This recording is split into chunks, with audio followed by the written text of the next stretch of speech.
Je serai amené à répartir un peu plus les temps de jeu, Didier Deschamps avant les matchs des Bleus contre l'Azerbaïdjan et en Islande. Alors que ces joueurs arrivent fatigués à Clairefontaine ce lundi, le sélectionneur des Bleus Didier Deschamps a prévu de faire tourner davantage qu'à son habitude entre les 2 matchs de qualification à la Coupe du Monde 2026, vendredi contre l'Azerbaïdjan et lundi en Islande. Peut-on avoir des nouvelles de Kylian Mbappé, touché à une cheville samedi avec le Real Madrid? Je n'ai pas d'infos supplémentaires à l'heure actuelle car les joueurs ne sont pas encore arrivés. Un point sera fait comme d'habitude, peu importe le joueur et le club d'où il vient. J'ai échangé avec Kylian, il est là, il a eu un petit souci mais qui n'est pas rédhibitoire. On prendra le temps avec le staff médical et on verra l'évolution. Que doit faire Jean-Philippe Mateta pour séduire et gagner le droit de revenir en novembre? Il doit faire ce qu'il sait faire, avec le plus de naturel possible.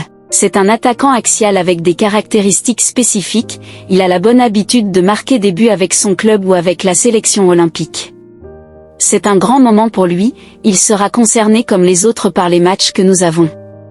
Il y a des absents, mais je ne peux pas me plaindre d'avoir beaucoup de joueurs qui peuvent prétendre à être dans une liste de 23. S'ils sont tous aptes, les choix sont plus difficiles. Qu'ils viennent avec son enthousiasme, dans la vie de groupe et ce qui se passe pendant les entraînements et les matchs. Peut-on dire que l'Azerbaïdjan est l'une des équipes les faibles d'Europe?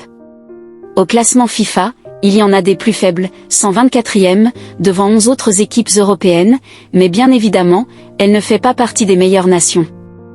J'ai bien conscience que vous pensez qu'on va gagner le match et que la question, pour vous, c'est combien on va leur mettre de buts.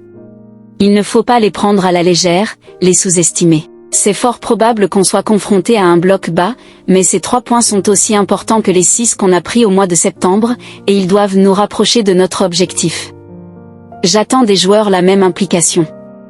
Aucun match international n'est facile, leurs joueurs n'évoluent pas dans les mêmes clubs que les miens, mais on doit toujours être vigilant et respectueux de l'adversaire.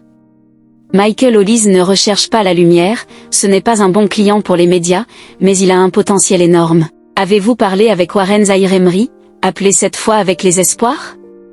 Je n'ai pas échangé directement avec Warren, mais on discute énormément avec Gérald Baticle, comme toujours avec le sélectionneur des espoirs ou des olympiques. C'est une passerelle importante, pour avoir des éléments de mon côté, et le cas de Warren est un peu particulier. Il est venu régulièrement avec nous sans avoir énormément de temps de jeu, et Gérald a eu une discute.